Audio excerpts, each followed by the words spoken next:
cikin darasinmu na everyday conversation, wato tattaunawar da muke yi yau da kullum. Wannan shine darasi na 7. Darasinmu na yau shine can you say that again? Can you say that again?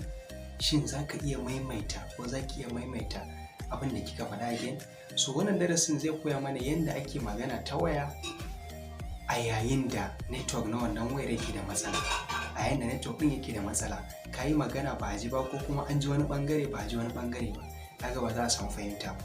To wannan darasin shine zai koya mana yadda za a yi magana ta waya a yayin da network na wannan wayar ba shi da kyau.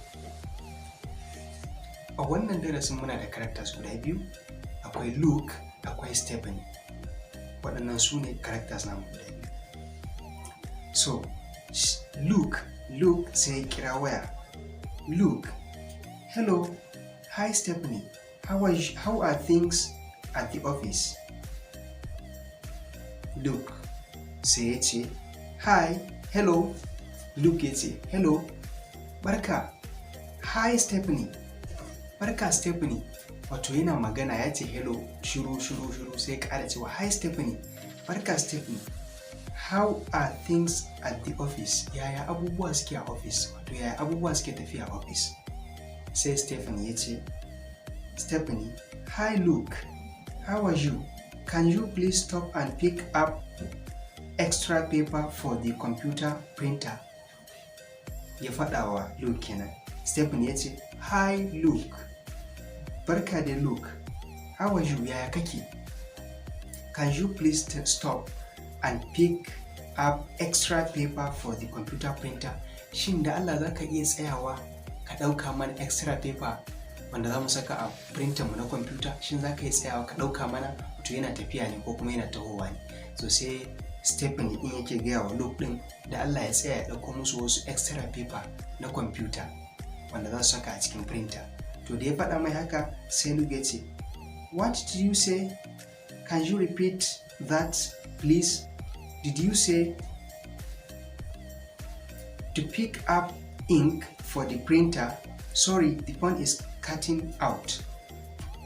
Ya ce, what did you say? Me ka ce? To shi Luke bai ji abin da Stephen ya faɗa ba kenan ya ce, what did you say? Me ka ce? Can you repeat that? Shin za ka iya maimaita abin da ka faɗa a bayan nan? Za ka iya maimaita shi? Please ka yi haƙuri, za ka iya maimaita shi? Did you say, shin cewa ka yi to pick up ink for the printer in tsayan ɗauki ink na printer? Wato abin da ka ce kenan kana nufin tsayan ɗauki ink na printer? The phone is cutting out. Wayar tawa tana yankewa. Wato wayar ta ba daidai take ba, tana yankewa. Ba na jin abin da kake faɗa. Zan ji wani abu amma ba zan ji wani abu ba. Wancan maganar Luke ne yake faɗa wa Stephen. Sai Stephen ya ce, can you hear me now? No, I need more computer papers. Listen, I will text you exactly what I need. Thanks, Luke. Talk to you later. Sai Stephen ya ce, can you hear me now? Shin kana iya ji na yanzu? Kana iya ji na yanzu? So, da ya ce mai kana iya ji na yanzu, to shi Luke bai yi magana ba. Sai ya ce mai a'a, ba haka nake ne, ba wai ina nufin ka tsaya ka ɗauko ink ba ina nufin ka tsaya ka ɗauko ink na printer ba haka nake nufi ba. Sai ya ce mai I need more computer paper. Ina buƙatar papers na computer ne a ƙaro min, ina buƙatar ƙarin papers na computer.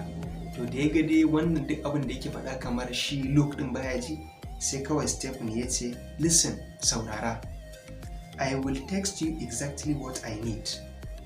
Zan rubuta ta message in tura maka abin da nake so. Kawai tunda baka ji na, zan rubuta in tura maka abin da nake bukata. Thanks Luke. Nagode Luke. Talk to you later. Zan yi maka magana anjima ko kuma za mu yi magana anjima. Sai Luke ya ce, thanks Stephanie. Sorry, my phone has really bad reception here. Sai Luke ya ce, thanks Stephanie. Nagode Stephanie. Sorry, kai haƙuri. My phone has really bad reception here. Wayata tana da matsalar amsa waya a nan wato tana da matsalar in aka kira ni ko in na kira, tana da matsala wajen in ji magana a nan wajen. ba na ji, wato saboda matsalar network da yake wannan wajen. So wannan shine karshen darasinmu na everyday conversation na yau. Kasance tare da mu a darasinmu na gaba, inda za mu ci gaba da kawo muku darussuka da suka shafi English da dama ɓangare da fannoni daban-daban. Za mu rika tabawa lokaci bayan lokaci. Ku yi subscribing, ku yi liking, ku yi comment, ku yi share. Sai mu haɗu da ku a darasi na gaba.